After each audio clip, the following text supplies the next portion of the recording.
सेठ सेठानी थे, उनके यहाँ एक संत गए, बहुत उच्च कोटि के संत थे, वो सबके भविष्य के बारे में जानते थे। सेठानी ने उनकी बहुत आवभगत करी, बहुत पहले पैर धोए, फिर उसके बाद उन्होंने पाद्य अर्घ सब किया, उनको भोजन कराया। जब वो जाने लगे तो दक्षिणा का समय आया, तो उन्होंने अपनी बहुओं को बुलाया, बोले जाओ संत जी के दर्शन करके आओ और उनसे आशीर्वाद लो। तो उनकी बहुएं एक एक करके आती गई, संत जी को सबको आशीर्वाद देते रहे कि सौभाग्यवती हो, सौभाग्यवती हो। अंत में उन्होंने अपनी बेटी से कहा, जो भी कुंवारी थी, जाओ बेटा जाओ दर्शन करके आओ। बेटी गई दर्शन करने, तो संत जी बोले सुखी रहो।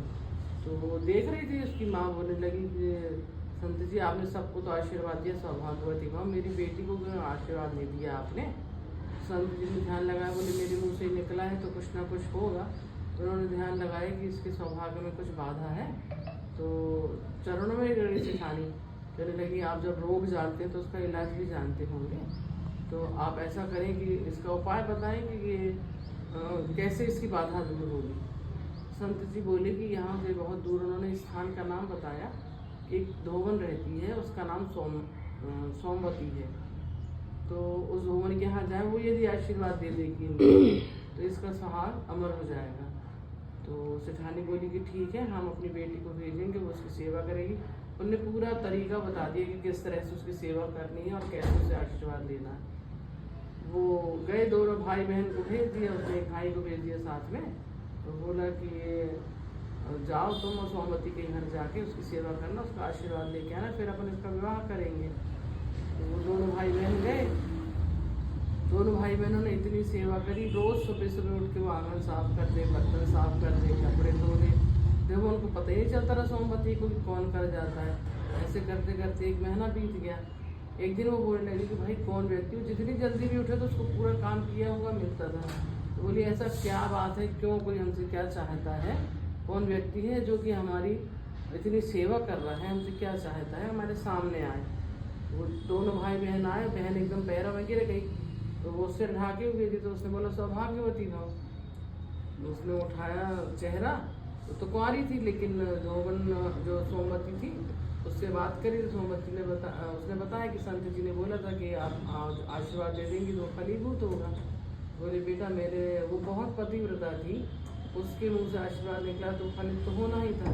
तो बोली कि माँ मैं क्या करूँ आप बताएं। तो बोले जब तुम्हारी शादी होने लगे तो तुम हमको खबर कर देना, हम आएंगे तो उस समय पर हम तुम्हारी कुछ ऐसा पूजा पाठ कर देंगे कि तुम्हारा सौभाग्य हमेशा सही रहेगा। और अमर तो कोई नहीं होता, लेकिन सौभाग्य ज़्यादा रहेगा तुम्हारे साथ में। तो वो बोली कि ठीक है, भाई बहन दोनों चले गए खुशी खुशी। अब बहन की शादी लगी हुई, शादी का मौका आया, जब उसका समय आया तो उसकी माँ ने न्योता भेजा सोमवती को।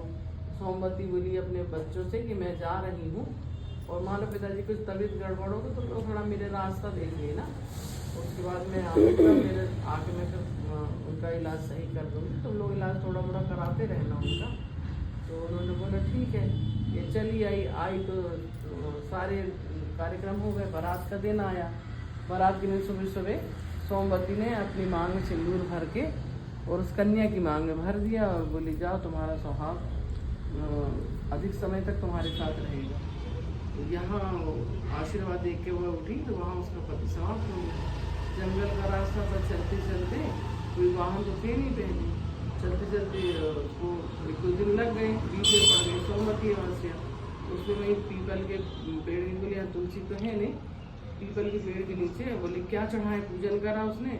वहाँ एक मटका रखा था, उसको फोड़ के उसने 108 उसके वो बनाए टुकड़े, और वहीं उसने परिक्रमा दी, और परिक्रमा दे के उसने प्रसाद लेके बैठ गई कि प्रसाद तो सबको बांटना ही है ना, ये अपना जो प्रसाद है कौन लेगा। अब बैठे बैठे उसने देखा तो एक पंडित जी आ रहे थे, तो उन्होंने बोला कि चलो अपने को देंगे। तो उन्होंने बोला महाराज आप प्रसाद ले लो। पंडित जी ने लिया, तो बोले ये क्या है, तो पत्थर वो है, मटके के टुकड़े, उनने उठा के फेंक दिया। तो धीरे से उनके पीछे जो नाव जा रहा था तो वो उसने उठा लिया, उसने बड़ी श्रद्धा से रख लिया। उसको पता था कि ये हमारे हैं समाज की और हमारे यहाँ की है, बड़ी पतिव्रता है, कुछ ना कुछ तो होगा इसमें। घर आ गए, आगे जैसे उन्हें सुहाग की वहाँ अपने पीपल की परिक्रमा लगाई की, उनके पति ठीक हो गए। घर आई तो फिर बताया कि भाई ऐसा अपने लड़कों को, बच्चों को उन्हें बताया कि हम गए थे वहाँ इसीलिए, और तुम रास्ते में लौटते समय पे हमारे सोमवती अमावस्या पड़ गई, तो हमने यहाँ पे ऐसा किया, इतने में दौड़ता हुआ आया नाव। बोले अरे आपने कैसा प्रसाद दिया, तो मोहर बन गई हमारी।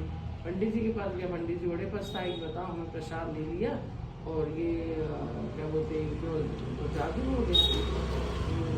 इसलिए कहते हैं कि कभी भी कहीं भी प्रसाद मिले तो उसको जरूर ग्रहण करना चाहिए। और सोमवार को जो अमावस्या पड़े वही सोमवती अमावस्या होती है। इसमें कोई भी महीना, कोई भी समय, कोई भी पक्ष हो, लेकिन सोमवती अमावस्या के लिए जब भी अमावस्या पड़ेगी तो सोमवती अमावस्या के नाम से जानी जाती है।